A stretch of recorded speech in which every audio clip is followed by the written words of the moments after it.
given a discrete random variable x, we can calculate its variance and its standard deviation. Now, these formulas here are available in a formula booklet, and you can use them to calculate the variance and, of course, the standard deviation, which is just the square root of the variance. Um, I'll explain in detail how to apply these formulas in the examples that I'll be looking at shortly. Okay. So the first example is we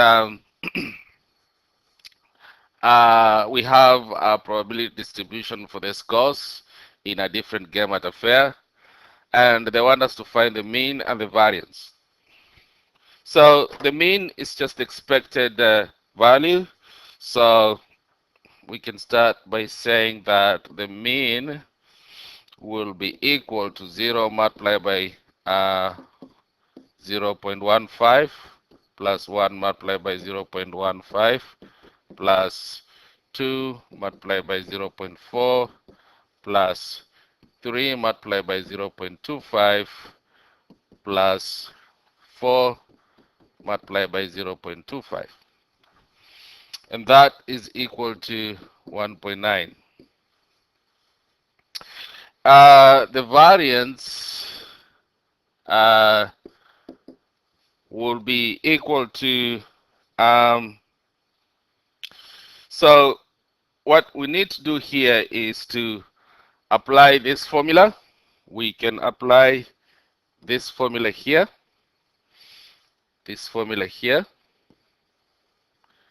to be able to find the variance. So the variance here will be equal to the mean of the squares, which is 0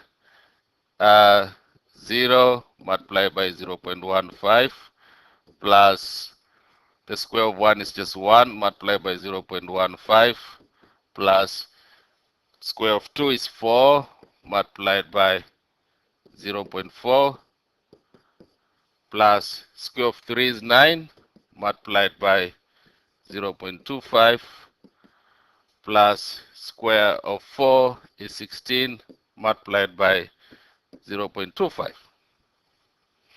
And that will be equal to, but then what we need to do here is, remember, in this formula, we have to subtract the square of the mean, which is 1.9, so minus 1.9 squared. So what we shall end up with here is, if you plug that in the calculator, it'll just be 1.19. If you just plug that expression in the calculator. And that's how you calculate the variance. Yeah. Here's another example. Let x be the random variable, the number shown when a dice is rolled. Find the values of the mean, variance, and standard deviation. So it's easier if we can represent this in a probability distribution table.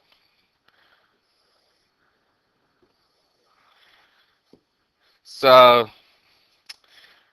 x will basically be the values that x can take, which is 1, 2, 3, 4,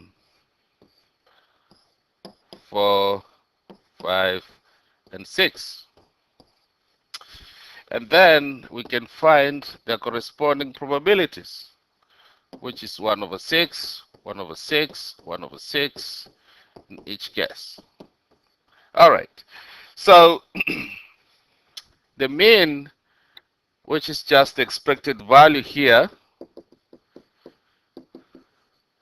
will be equal to 1 multiplied by 1 over 6 plus 2 multiplied by 1 over 6 plus 3 multiplied by 1 over 6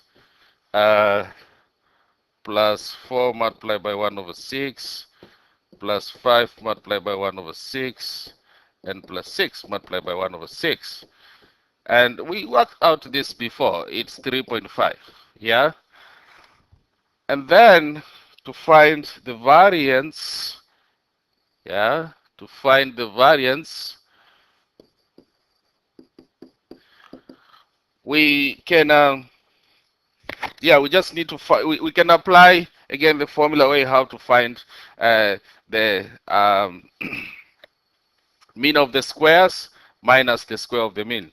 So basically what we're going to do here is we can do 1 over 6 multiplied by 1 plus, similar to what we did in the previous example, similar to what we did here. Yeah, similar to what we did here. Let me just put that in brackets so that kind of I don't avoid cause confusion there. Yeah, similar to what we did there.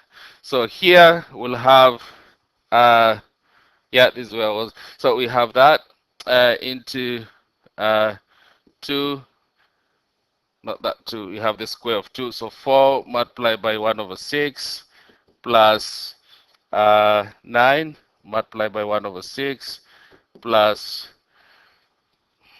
16 multiplied by 1 over 6. Remember, I'm taking the squares of the values that x can take.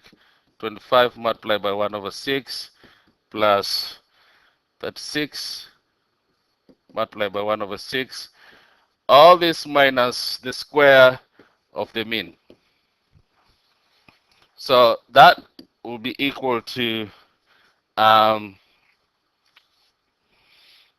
mean, if you calculate that, it will be 1 over 6 multiplied by 91 minus 3.5 squared, which gives you 35 over 12. And then the standard deviation will just be the square root of 35 over 12, which is 1.71.